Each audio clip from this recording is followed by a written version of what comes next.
In this lesson, I'll discuss cohesion. We have previously discussed cohesion as a group structural dimension, and in this lesson we will discuss it as a process that can be influenced by leaders to improve the quality of the outputs of the group open systems model at both the individual, group, and organizational levels.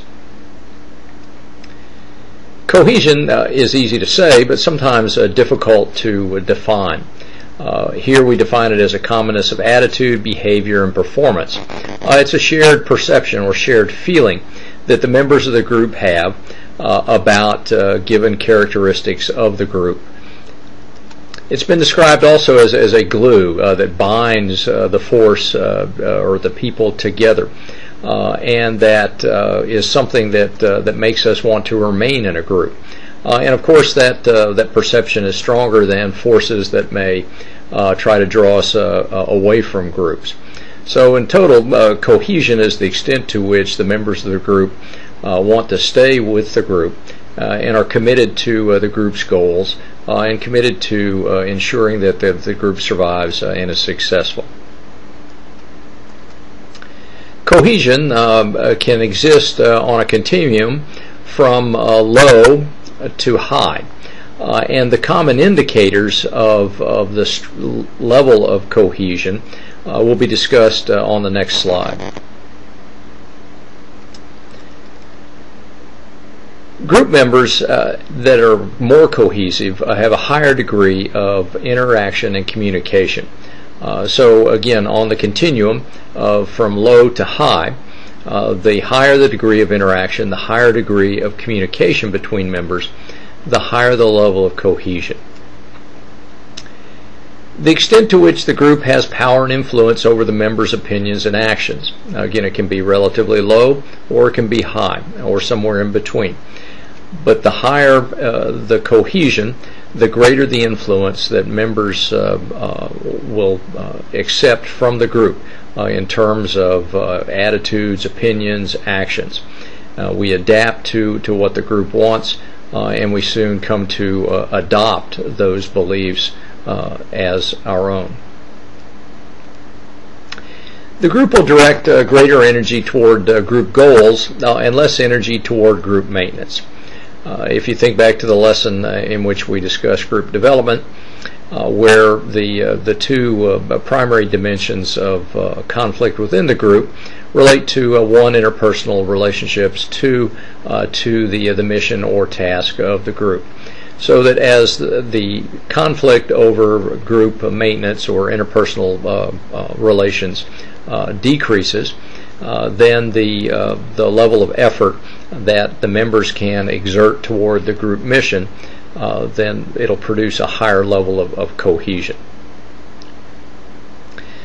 Members are satisfied. The more satisfied people feel from being part of a group, the greater their level of general satisfaction, but also the more they're willing to commit to the group, and the more members who are willing to commit to the group, obviously that effort contributes to the group's goals. So again, if you have high levels of satisfaction related to being a member of the group, that'll produce a higher level of cohesion. And if members share a strong loyalty or identification with the group, if people want to be known as a member of the group, if they tend to identify themselves as a member of a group, not only just physically or structurally, but psychologically, if the members come to believe that they're members of a group and that part of their self-identity rests on that membership, then the group has a higher level of cohesion. And finally, if a group has explicit or elaborate norms and practices, particularly those that make that group unique. Typically those explicit and elaborate norms or practices relate to something unique to that group. And these are factors that have to develop typically as the group becomes more cohesive. Elaborate norms and practices don't make the group highly cohesive, but typically highly cohesive groups do develop explicit norms and practices. One of the things we have to examine is the extent to which cohesion will support organizational goals.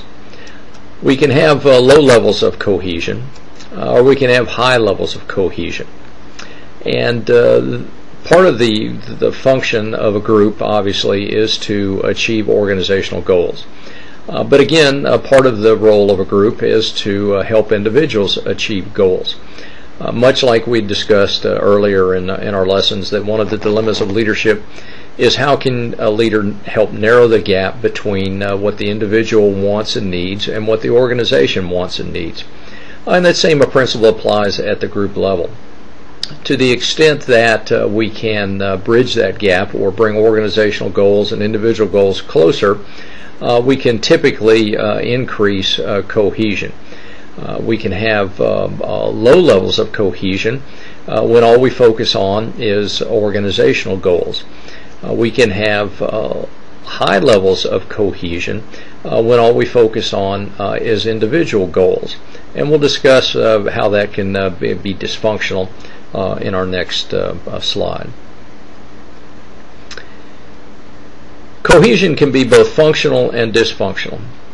Low cohesion is always dysfunctional because it doesn't create the conditions in which the group can more readily work on the organization's goals.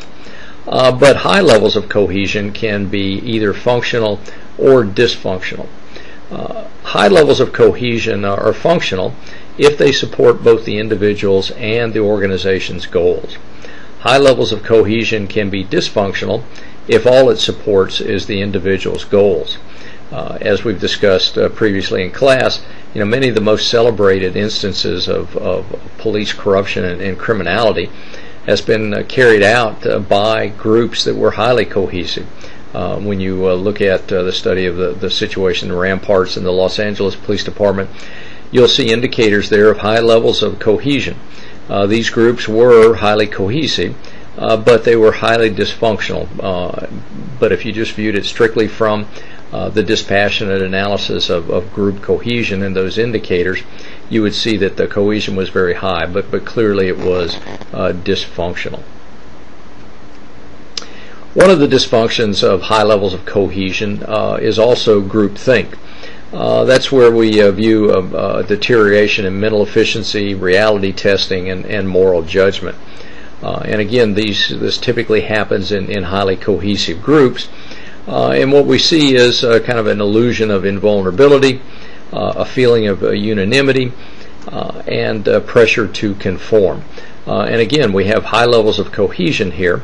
But if we tend to not be willing as a group to question whether or not we've made mistakes or whether given strategies or tactics are appropriate, then we may actually have a highly cohesive group yet still be dysfunctional.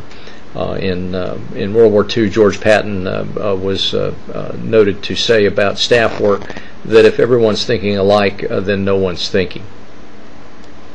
And finally, opposing ideas are dismissed. That if we aren't willing to objectively examine ideas that are contrary to ours, that we may fall prey to groupthink. Now, what can a leader do to help build cohesion? Leaders can give more opportunities for interaction and member communication. The more that you can bring members together to focus on working together to accomplish group mission, or the extent to which members can more freely communicate with one another, those actions will tend to increase cohesion. One of the roles of a leader is to help build consensus about the group goals and a direction of group activities. So one of the roles of that leader is to help those individuals come together, communicate, discuss group activities, which of course is one of the previous factors we just discussed.